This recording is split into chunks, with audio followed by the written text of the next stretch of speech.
이어서 리모델링의 견적 기준 그리고 범위 설정에 대해서 살펴봅니다.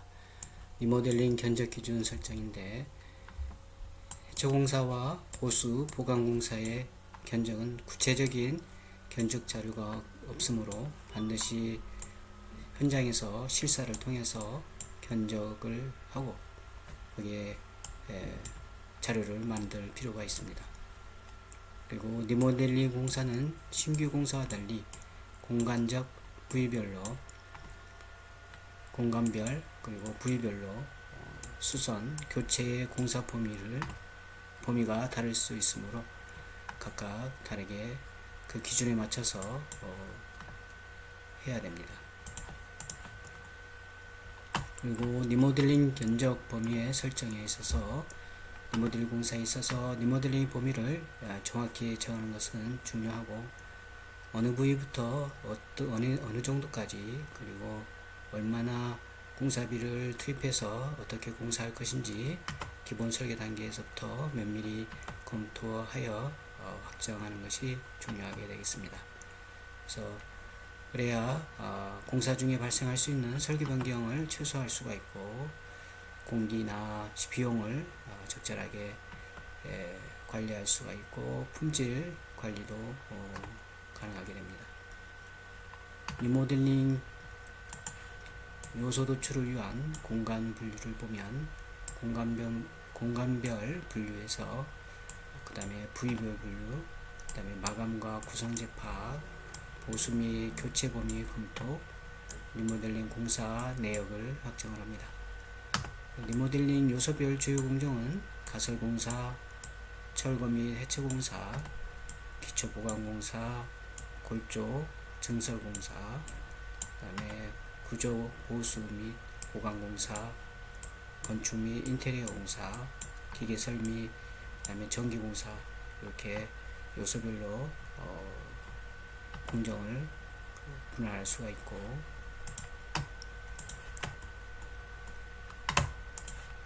구조 균열 보수공사는 건축체의 보수공사 범위와 부위를 명확히 한 후에 공사를 시작을 해야 되겠습니다.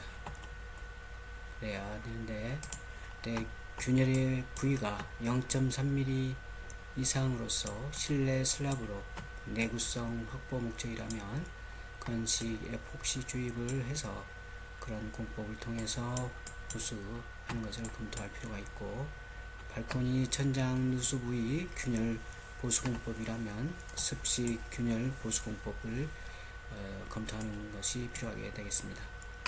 그래서 부위별로 어떻게 보수할 건지 방법을 선택을 하게 되는데, 부위별 균열 보수 공법에 예를 들어서 보수 부위가 조적 벽체 균열 보수인 경우에는 보수 공법을 균열 부위를 V커트하고 거기에 탄성 퍼트를 충진해서 보수를 한다, 이런 얘기죠.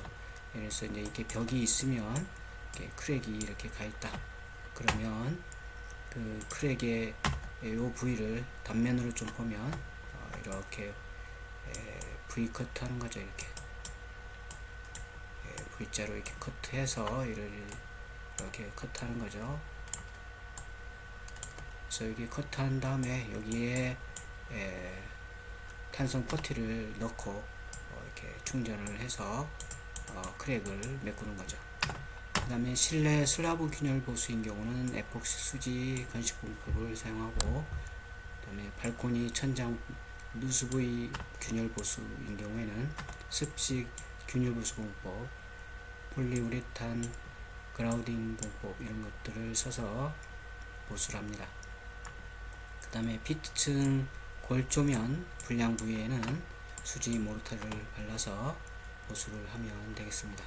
그리고 구조물 보강 공사는 부위별 골조 구조 성능 개선 공법에 있어서 부위별로 보강 공사를 하게 되는데, 기둥과 보는 강판 보강 공법을 활용합니다.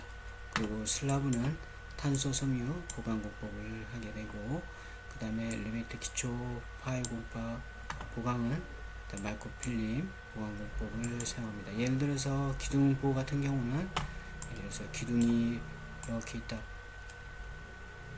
그러면 이게 강판을 대는 거죠. 이렇게 강판을 덧대서, 여기도 강판을 덧대고 이쪽도 덧대서, 그 다음에 이게 이제 고정을 시키기 위해서 볼팅 처리를 하거나, 그 다음에 그라우팅 충전을 하는 거죠. 그래서 보강을 하는, 보도 마찬가지죠. 보에 있어서도 이런 보가 있다. 그러면 여기에 강판을 대는 거죠. 이렇게 강판을 이렇게 대서 쭉 대는 거죠. 이렇게. 그리고 충전을 하거나 볼팅을 해서 고정을 시켜서 이 보의 내력을 증진시키는 그런 거가 되겠습니다.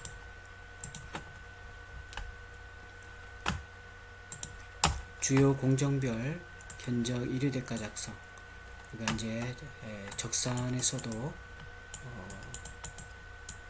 우리가 학습을 했듯이 이제 물량을 뽑은 다음에 물량 뽑을 때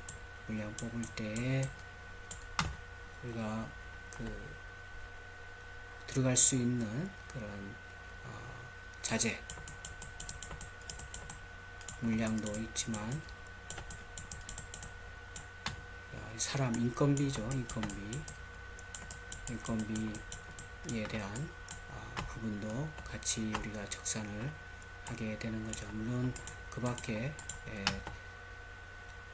일반 관리비라든가 이런 것도 있지만, 일단 자재나 인건비, 거기에 1위대가를 활용해서 적산에 이걸 고려를 해서 견적을 뽑게 됩니다. 견적.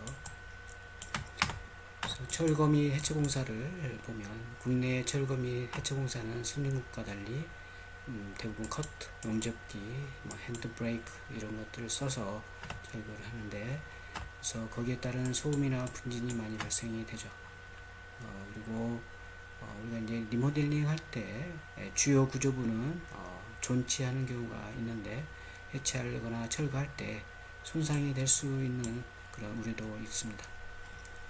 그래서 그런 것들을 이제 감안해서 우리가 견적할 때 반영을 해야 되고, 그래서 이제 해체 공사 주요 내용을 보면, 건축 공사 같은 경우는 주요 철거 내용이 조적, 벽체 철거, 방바닥 모르타르 철거, 창호류, 가구류, 그 다음에 건축 마감재 철거가 있고, 그 다음에 설비 공사는 오배수 설비, 급수, 급탕 설비, 소화 설비 이런 것들을 철거가 돼야 되고, 전기 통신 공사는 전기 박스, 전선류, 조명, 기구, 그 다음에 통신기기 이런 것들이 이제 철거가 되고, 상호 연관성을 보면 건축과 기계 설비, 그리고 전기통신 상호 연관성을 검토해서 부위별로 공정별로 철거할 때 협력을 할 필요가 있는 경우는 협력을 해야 되겠죠.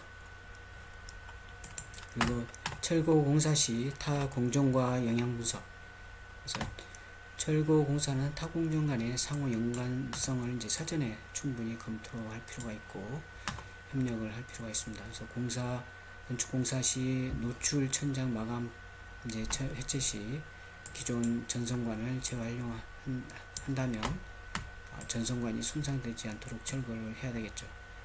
그렇지 않으면 이제 추가 비용이 발생이 될 수 있습니다. 그다음에 철거 해체 공사 시공 순서. 그래서 철거 해체 공사는 건축 공사 해체가 먼저 이루어지고, 그다음에 기계 설비, 전기, 통신 설비, 통신 장비 해체가 건축 공사와 병행하게 이루어집니다. 그다음에 리모델링의 철거 공사는 재건축 철거와 달리 부위별, 그다음에 부품별로 철거가 이루어지므로 폐기물 분류 처리 또한 중요하게 됩니다. 그다음에 철거 해체 공사 수량 산출 및 견적. 철거 수량 산출 내역 리스트를 작성하게 됩니다. 예를 들어서 이제 공동주택인 경우에 이렇게 작성이 되겠습니다.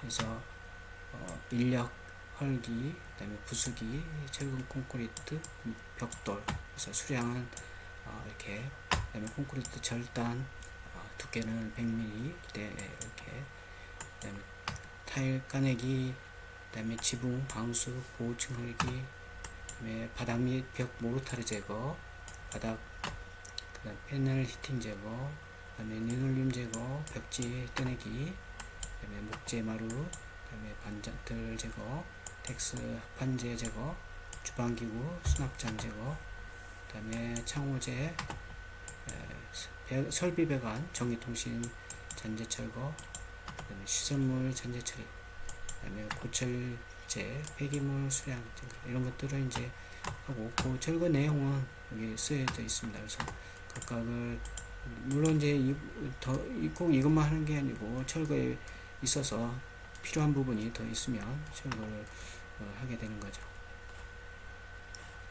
폐기물 수량 증가는 당초 발주 수량 대비 약 50에서 75% 증가한다. 이렇게 되어 있고, 그 다음에 철거 주요 항목 단가 적용입니다. 일반 철거 항목, 인력 헐기, 콘크리트 절단, 타일 까내기, 그다음에 창호 철거, 설비, 전기통신, 잔재 철거, 이런 것들은 이제 건설 표준 품셈을 이용해서 적용하고, 또는 주택공사 품셈을 활용합니다. 그래서 여기에 보면 이제 1위 대가에 인건비가 나와 있죠. 그 다음에 특수철거 항목으로는 이제 가구류, 그 다음에 발코니, 콘크리트 난간 커팅, 주방 기구 난간, 수납장, 설치비에 50% 반영하고, 1위 대가가 없는 경우는 이제 별도로 원가 계산을 해서 산출을 해야 되겠습니다. 그 다음에 공동주택 재건축과 리모델링의 폐기물 발생 수량 검토를 보면, 예를 들어서 성남 하대원 지구에 보면 폐기물이 이 정도 연면적, 폐기물량하고 연면적에 대한 대비, 재건축인 경우가 그렇고, 그 다음 포항 환호, 그 다음에 오산 외인, 그 다음에 마포 용강, 그래서 각각의 폐기물량이 제시되어져 있습니다. 그래서 이걸 가지고 이제 재건축인 리모델링 경우 각각 이제 비교를 해볼 필요가 있죠. 그래서 여기 보면 연면적 대비 폐기물량 대비 연면적을 이렇게 보면, 재건축인 경우는 4.89에서 6.82, 뭐 약간 평균해서 6점대 이 정도 되는 거죠. 근데 리모델링 같은 경우에는 폐기물량 대비 연면적을 연면적 대비 폐기물량을 보면 0.5, 1.02 이렇게 되는 거죠. 그래서 약 0.75 정도. 그래서 재건축인 경우가 상당히 이제 연면적 대비 폐기물량이 많이 발생이 되는 걸 알 수가 있죠. 그 다음에 타일 미장, 까내기 내역 산출 과정을 보면, 타일 철거, 주방, 욕실, 발코니에 타일이 있는 경우 철거하는 거 보통 이제 사람이 하니까 보통 인부가 하는 거죠. 그래서 요걸 가지고 이제 재료비, 노무비, 경비 해서 합계 이렇게 나와 있습니다. 그래서 단위가 이제 이렇게 돼 있고, 인당, 그래서 수량이 0.2인이죠. 0.2인당 정도 물량이 되고, 단위는 이제 제곱미터가 되네요. 그 다음 미장면 까내기 마찬가지 보통 인부가 되고, 단위는 제곱미터인데 0.12인이 되고, 농비, 재료비, 경비 이렇게 합계가 이렇게 나와 있습니다. 참고하면 되겠고, 그 다음에 마찬가지 타일 까내기 100% 적용, 모르타르 까내기 50%만 할 경우에 보통 인부 0.12인, 모르타르인 경우는 0.06인 이렇게 되고, 재료비, 농비, 경비 합계해서 이걸 가지고 이제 수량을 산출할 수가 있다. 이렇게 보면 되겠습니다. 그 다음에 보수 보강 공사 견적 기준입니다. 일반 크랙 보수 공사. 그래서 보수 공법은 에폭시 그라우팅 공법을 할 경우에 해당이 되고, 시공 순서, 그 다음에 이류대가 작성 이렇게 됩니다. 그래서 콘크리트 면 처리를 하고 V 커트 하는 거죠.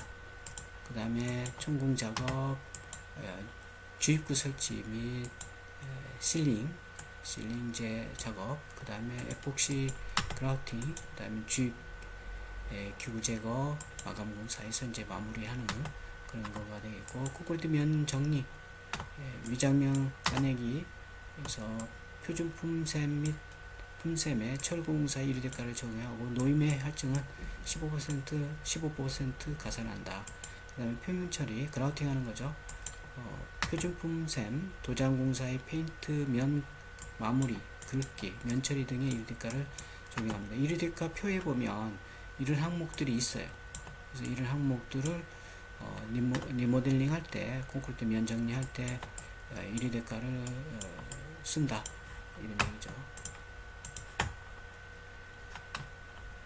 그 다음에 보수 보강 콘크리트 면 처리 이류대가, 그래서 이렇게 나와 있습니다. 그래서 미장면 까내기 보통 인부는 0.046인, 그 다음에 기구 선료 농비의 3%, 그 다음에 표면 처리 그라우팅 때, 그라우팅 할 때도 이제 연마석이 들어가죠. 이 연마석도 물량을 뽑아야 되겠죠. 0.03개, 인부는 0.1인, 연마공 0.018인, 그 다음에 기구 선료,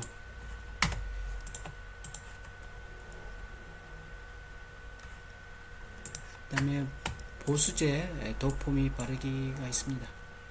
침투성 알칼리 회복제 도포인 경우 이류대가 적용할 때 수량은 제곱미터당 0.3kg, 자재 단가는 물가 자료를 이제 물가표가 있어요. 또 물가 정보, 그래서 그걸 적용해서 자재가 이제 매년 다르니까, 그 다음에 노임, 녹제거 후 침투성 알칼리 회복제 도포 마찬가지 이류대가를 사용하고, 그 다음에 피폭 단면 복구 일반 모르탈 폐합과 동일한 수량을 적용해서 선출을 한다, 이런 얘기고, 그 다음에 보수 보강 보수제 도포 이류대가 합니다. 여기 마찬가지로 침투성 알칼리 회복제제 도포인 경우, 그 다음에 침투성 알칼리 회복제제는 0.3kg, 도장공 0.007인, 도장기 0.05, 그 다음에 녹 제거 후 방청재생 회복제 도포, 침투성 알칼리 회복제는 0.3kg, 도장공 0.02인, 기구 선료, 그리고 피복 단면 복구입니다. 속경성 모르타르 단면 복구제 22,000kg죠. 22,000kg, 미장공 0.069인, 보통 인부 잡부죠. 0.065인 이렇게 된다.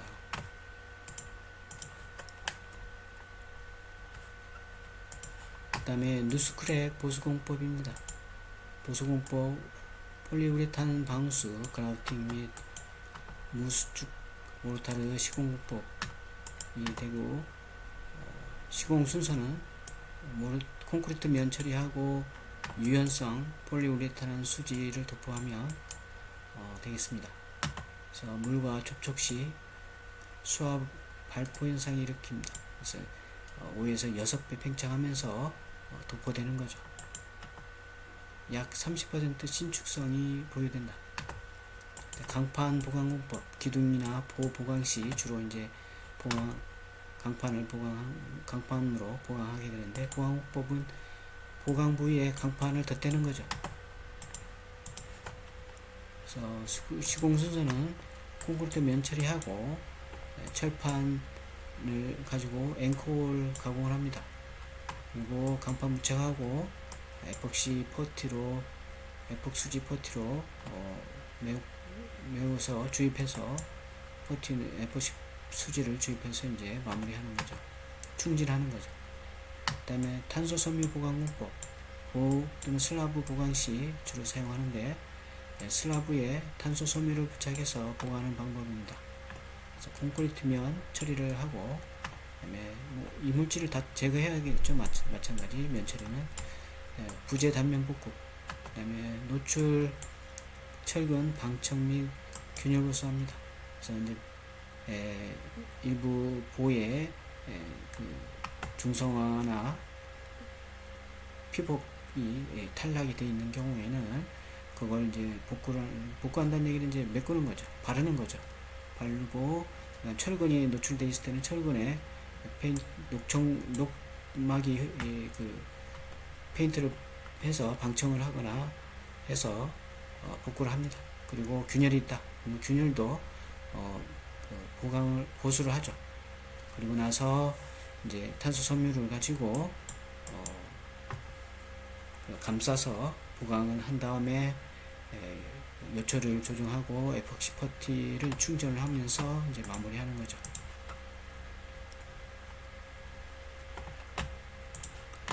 그 다음에 이제 리모델링 사례별 사업비 분석입니다.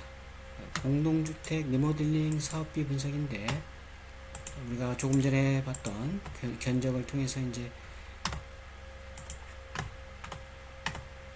통해서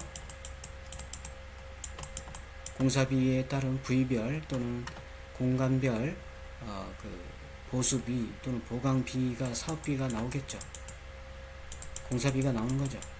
그걸 가지고 이제 전체 분석을 하는 겁니다. 그래서 공동주택 리모델링 경우에 예를 들어서 서울 쌍용 예가 아파트 리모델링 경우에 사업비 분석입니다. 사업의 개요는 세대수는 31평이 84세대 12층이고 39평이 60세대 12층, 그 다음에 51평이 72세대 12층, 그래서 총 216세대가 되고, 세대수 변경이 없는 상태에서 이제 리모델링 하는 거죠. 대지 면적은 이 정도 되고, 그다음에 증가 면적 31평은 증가해서 36평으로 되고, 39평은 46평, 그래서 이렇게 증가하고, 연면적은 이렇게 이제 증가가 되는 거죠. 용적률 234%, 현행 205에서 276% 용적률이 이제 높아진 거죠. 그러한 규모에 대해서 리모델링 사업을 하면 사업비를 보면 A사 보면 296억, B사는 237억. 그래서 평당 공사비를 보면 A사인 경우에는 평당 280에서 300만 원이 되고, B사인 경우에는 평당 240만 원이 된다. 그래서 평균을 보면 평당 260에서 290만 원이 공사비로 되겠다, 이런 얘기가 되겠습니다. 그래서 이제 공동주택의 리모델링 사업비를 분석할 때 평당 한 260에서 290만 원 정도 사업비가 들더라. 물론 A사, B사 그 공사에 참여하는 업체에 따라서 이제 공사비가 지금 다르게 나와 있죠. 그래서 이 사례의 변경 전과 후의 평면들을 보면, 변경 전 평면도 이렇게 되어 있습니다. 좀 흐릿하고 좀 잘 보기 어려운데, 침실 방이 지금 2개, 3개, 안방까지 해서 4개, 그리고 거실이 있고, 그 다음에 주방, 식당이 있죠, 지금. 그 다음에 욕실, 여기도 욕실이 있고, 그죠? 여기도 지금 욕실인 것 같은데, 그래서 요걸 이제 변경 후 리모델링 한 후에 보면 이렇게 바뀌었죠, 지금. 그래서 여기 보면 이제 보조 주방이 있고, 여기 발코니가 있는데, 이쪽을 이제 보조 주방으로 하고, 여기에 이제 좀 내용이 잘 안 보이는데, 거실, 침실, 그 다음에 침실도 침실이죠. 욕실, 그다음에 욕실 이렇게. 그리고 여기가 지금 증축이 됐죠. 이렇게 증축 부분 해가지고 나와 있습니다. 여기도 발코니 있고, 그래서 침실 하나가 더 있고, 그리고 이제 이렇게 엘리베이터, 그다음에 계단. 그래서 36평이 45평 되는 사례가 되겠습니다. 요건 지금 궁전 아파트네요. 아까 조금 전에 우리가 봤던 요 서울 쌍용예가 아파트가 아닌 것 같아요. 사례가 다른 사례입니다. 그 다음에 이제 방배 쌍용예가 사례인데 36평 리모델링과 재건축 사업성 비교입니다. 마찬가지 공사 후 평형 변경이 됐고, 그래서 리모델링인 경우는 45평형, 재건축인 경우는 이제 그대로 36평형, 36평이 그대로 이제 적용된 거고, 재건축인 경우, 리모델링인 경우 이제 커진 거죠. 공사비는 이 정도. 그 다음에 재건축인 경우 이렇게. 그 다음에 사업 경비. 아마 이게 지금 단위가 안 나와 있는데 평당으로 보면 45평인 경우는 지금 330만원, 근데 재건축인 경우는 지금 560만원 됐죠. 평당으로 보면. 그 다음에 36평인 경우는 410만원. 재건축에 비해서 리모델링이 훨씬 효율적이다라는 걸 알 수가 있죠. 사업성이 있다, 사업성이 좋다, 이렇게 보는 거죠. 리모델링인 경우가. 그 다음에 기존 재산 가치를 보면 예를 들어서 지금 아마 이게 5억 9천만원 이렇게 되는가요? 단위가 없어서 좀 그런데, 그래서 5억 9천, 5억 9천.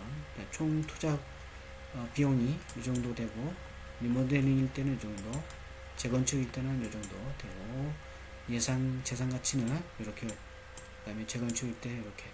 상당히 더 이 리모델링이 성능 개선이라든가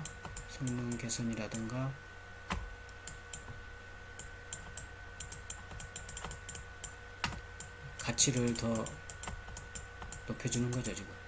그 다음에 손익 정도 된다. 그래서 월등히 리모델링에 의한 부분이, 리모델링 공사가 훨씬 더 가치 상승이라든가 사업성이 좋다, 이렇게 볼 수 있습니다. 그 다음에 부산 삼익 비치 아파트 301동 리모델링 사례인데, 사업 개요는 세대수는 72세대, 변경 후에도 그대로고, 면적 그대로, 증가 면적은 32평이 이렇게 증가했죠. 45평으로. 연면적은 이렇게 증가했고, 용적률이 지금 증가했죠. 지금 리모델링에 따른 혜택을 받을 수 있다, 이렇게 볼 수 있는 거고. 그 다음에 A사, B사 공사비를 보면 지금 제한한 공사비를 보면 A사인 경우는 이제 98억, 그 다음에 B사는 115억. 차이가 나는 것은 이제 견적이라든가 기타 부대 그 비용, 이런 것들이 이제 좀씩 달리 보기 때문에 그렇죠. 그래서 A사인 경우는 지금 평당 270만원이 되고, B사는 290만원, 부가세 포함, 그 다음에 제한 설계안 기준으로 하고, 평균으로 보면 280만원이 되는 거죠. 재건축일 때는 300에서 320만원 평균 공사비를 적용하면 그렇다는 얘기고,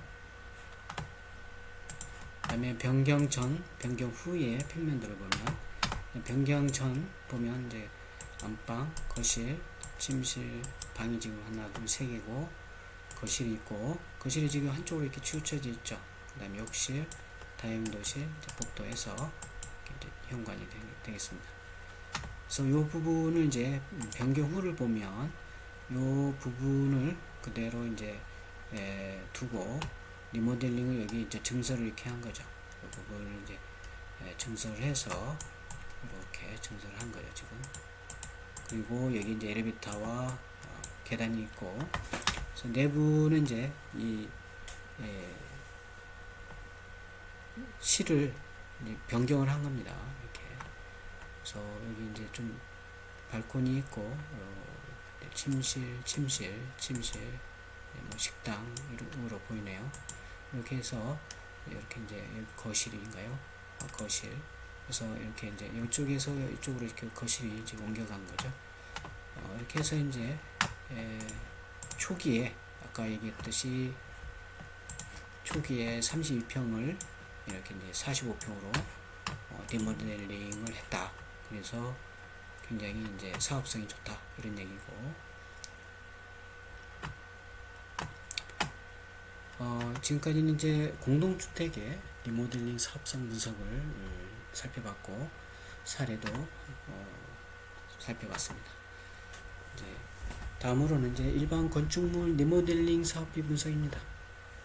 땡땡 복합 상가의 사업비 분석인데, 사업 개요를 보면 변경천 A동 B동이 보면 1층에 이제 음식점이 있고 43평에 음식점이 있고 2층에 14평의 음식점이 있고 3층 공백, 그래서 이제 총 57평이 되고, B동 같은 경우는 이제 지하층에 그리고 지하층 1층에 음식점이 각각 있고 2층에 골프 연습장, 3층에 골프 연습장이 있고 해서 총 216평 이렇게 됩니다.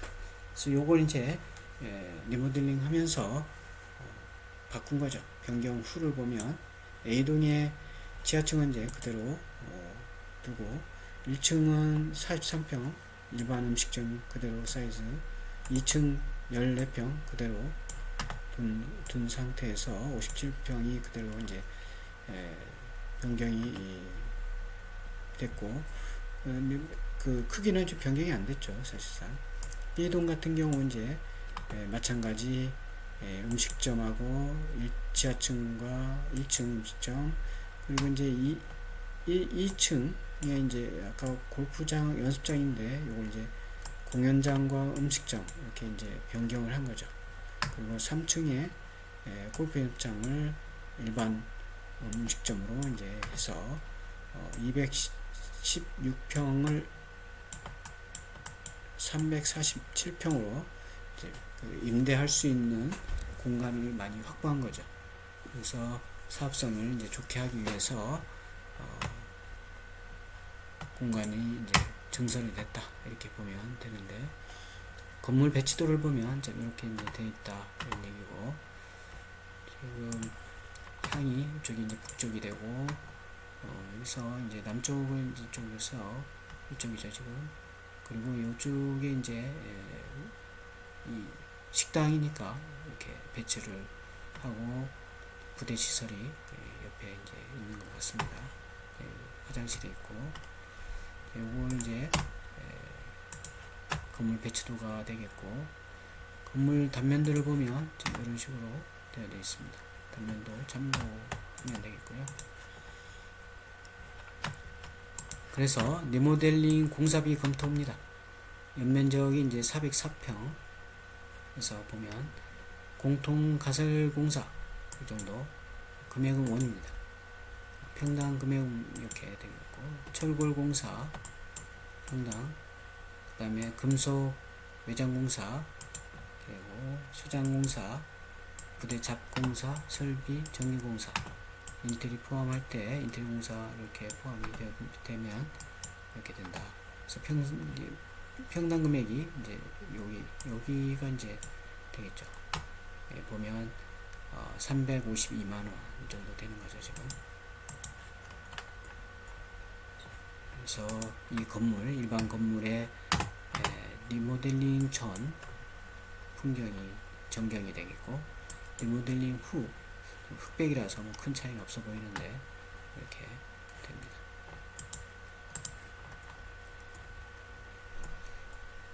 자, 그래서 여기까지 하고 학습 평가인데, 여러분들 리모델링 견적 시 리모델링 검토 사항을 한번 확인해 보시기 바라고, 그 다음에 현장 조사 및 진단 시 견적 검토 사항 어떤 것들을 우리가 주로 검토를 해야 되는지 확인하시기 바라고, 리모델링 견적을 위한 설계 도서의 현지 확인, 그 다음에 실측 해서 필요 항목은 어떤 것이 있는지 한번 검토하기 바라고, 그 다음에 국내 아파트 평면 구조 형태의 세 가지 특징을 설명해보라.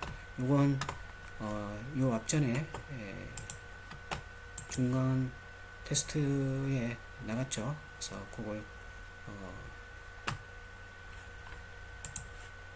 같이 특징이라든가 70년대 80년대 그 이후에 2000년대 2010년 2020년 이렇게 아마 있을 거예요. 그래서 그걸 조사를 해서 사례나 이런 것들을 조사해, 평면도 조사하고 구조 형태도 조사하고 사례를 조사해서 중간 테스트에 같이 내면 되겠습니다. 그래서 각 부위별 기둥 또는 포 또는 기둥보, 그 다음에 슬라브, 골조 구조, 보강 공법하고 시공 순서를 한번 확인하시기 바랍니다. 이 앞에 있었죠. 기둥, 그 다음에 포 또는 기둥보일 때에 주로 이제 어떤 철강 덧댐 보강을 한다든가, 슬라브인 경우에는 탄소 섬유로 이렇게 보강한다든가 이런 보강 공법이 있었습니다. 그래서 그걸 다시 한번 확인하시기 바랍니다. 오늘은 여기까지 하는 걸로 하고 마치도록 합니다. 수고했습니다.